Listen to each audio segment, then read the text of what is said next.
everyone, I hope you're all well, and I truly hope your spring has sprung as we are steadily heading into winter. It is so strange, but I know we hardly ever reach the cold temperatures that places like, say, Canada, for example, does. Our worst is, say, -1, -2, up to maybe once in a blue moon, a -4. But I've been to Canada, and when they tell us it is, say, -16 or -11, it still feels livable, except for maybe the tip of your nose. Of course, with the right clothing. But here in the Karoo, when it reaches -1, nothing can warm you up. Layers are never enough. Strangely, even when you start perspiring because of the layers of clothing, you still have these cold spots on your back, or your feet are cold, or whatever. Strange, but true. Okay, let's do the royals, and today we are back to the two delusional ones in Monte Shit Show. Okay, every new day brings new drama. Paula M. recently spoke about Lily's birth certificate, and in particular the numbers in the left-hand corner. Well, those numbers are not just numbers, as Paula M. found out. The numbers actually have meaning, and this format had been adapted by all the states, making the birth certificate number uniform across the country. Now, as you can see, there should be 11 digits. The first 3 will be the area code, the next 2 the year in which the baby was born, say 20, 21, 22, 24, 25, meaning 2020, 2021, and so forth. You get my drift. And the rest, the 6 remaining ones, are sequential numbers handed down individually to every child. Now, look at Betty's supposed certificate. 13 figures, 13 numbers. Yep, the person who faked this birth certificate obviously forgot or didn't notice it was only to be 21 and not 2021. It seems the 105 is also not California but Colorado. Now, when I saw a clip from Paula M. on the Dan Witten show and I heard this, I felt the hair in my neck raise. In one of my old videos, circa 2021 or 2022, I told you about this really anonymous email with an attachment.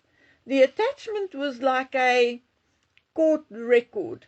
It was clearly a custody dispute, unfortunately with no names, just applicant and defendant, and say baby B or child B. The transcript was just a record of a hearing, and the main issue was that the defendant asked for the hearing to be postponed because her internet or Wi-Fi network was playing up, as she could not hear much of the court procedure. The judge and the applicant's lawyers initially refused, accusing her of malingering, but eventually they did agree.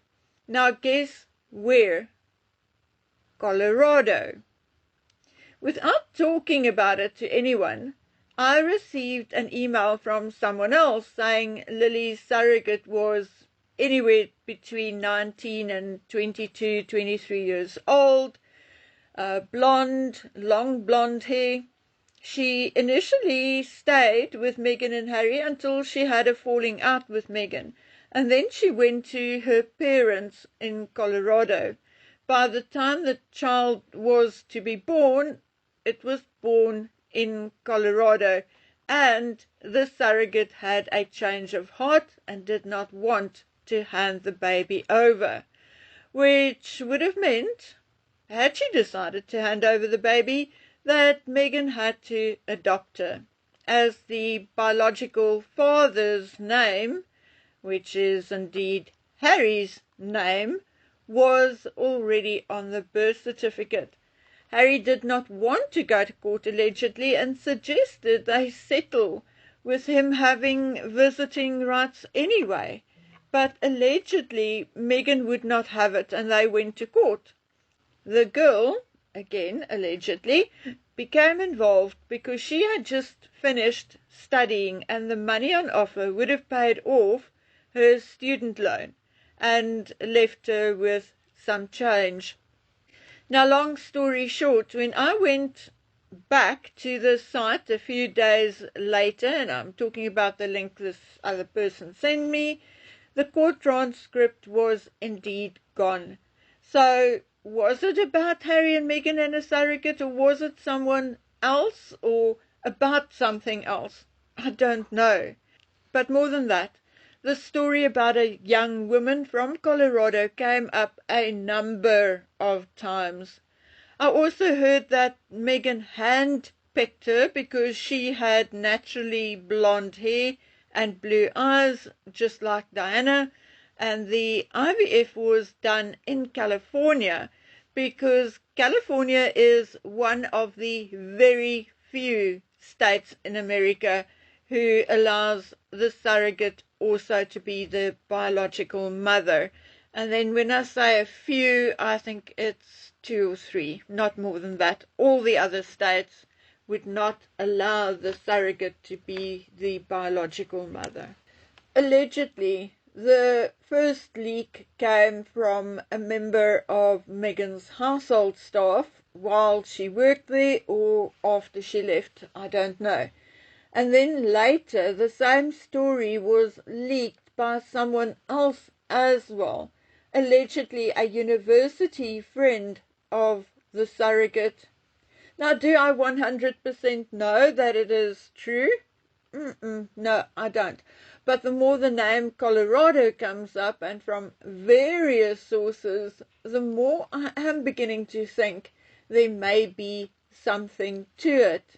And how strange that the area code on the birth certificate would also be 105 Colorado.